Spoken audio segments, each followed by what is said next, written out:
विनली चोळीकडे मागे पुढे कवळोनी.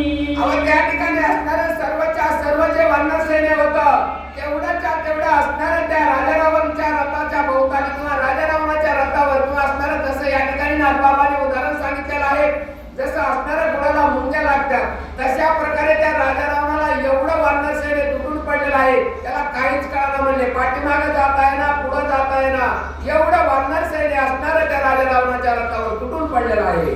सुखवी पुढीला मागून वानर करती घात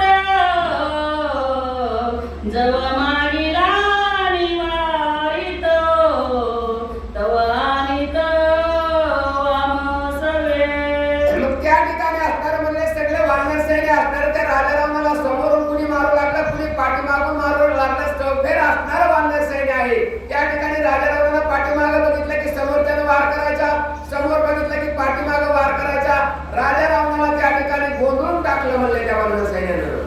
रावणाच्या अंगावरी चालती वानराच्या हरी जांजविला वनचरी नचले थोरी बळाची.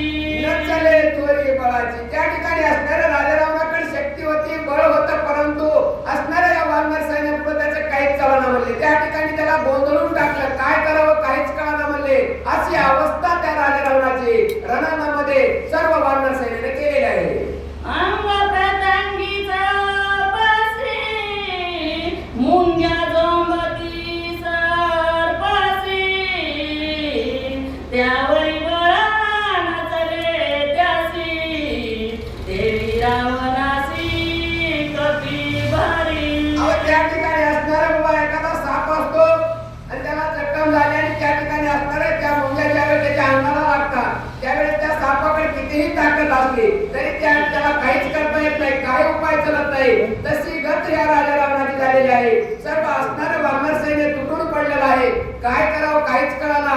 कुणी असणारं चापट आणतंय, कुणी असणारं लाथ आणतंय, कुणी पर्वत आणतंय, कुणी असणारं एखादं झाड उपटून आणतंय, परंतु याला काही सुचून द्यायला म्हणले, काहीच कळाना. असा त्या ठिकाणी राजारावणाची अवस्था केलेली आहे.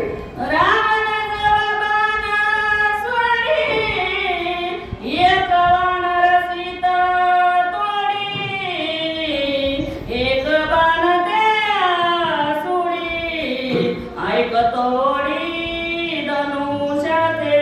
त्याने एक तोडी धनुष्याते, कारण जे वानर आहेत ते त्या ठिकाणी बोलत, कारण कुणी असणारं त्याच्या हातामधलं धनुष्य वडायचं, कुणी असणारं बाण वडायचं, कुणी असणारं छत्र वडायचं, कुणी असणारं चापट मारायची. त्याला म्हणलं गोंधळून टाकलं. राजारावण असणारा बेचैन झाला, त्याला काही कळना, कारण वानर सैन्याला असं वाटत होतं की जर या ठिकाणी असणारा आपला सुग्रीव राजा रणांगणामध्ये पडलेला आहे आणि या राजारावणाने जर उचलून नेलं तर काय करायचं लंकेमध्ये, म्हणून असणारं सर्व वानर सैन्य त्या राजारावणाला त्या ठिकाणी म्हणले मारू लागलेला आहे.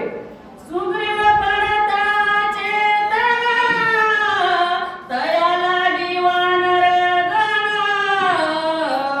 सर्वे वेचूपाती प्राण रणी रावण वेडूनी. आणि रावण वेळोनी त्या ठिकाणी असणारं स्वतःच्या जीवाची कुठलीच पर्वा नाही वानर सैन्याला, कारण असणारा आपला जो राजा आहे तो रणांगणामध्ये पडलेला आहे.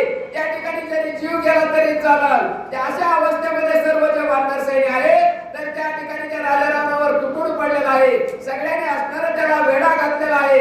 अशी अवस्था त्या राजारावणाची केलेली आहे. म्हणून सांगता सुग्रीवाच्या वया लंकेप्रती उचलून निघालो पाये रती वानरी वेडी लंकापती विस्मित चित्ती रावण.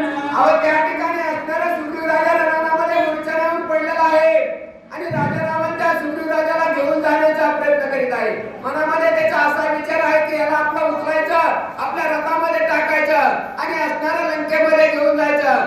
परंतु हे जे वानर सैन्य आहे त्यानं असणारा त्याला वेढा घातला, त्याला काही सूचना म्हणले, त्याला त्या ठिकाणी सगळ्या वानर सैन्याने घेतलेला आहे. अशी अवस्था त्या वानर सैन्याने केली म्हणून सांगितलं.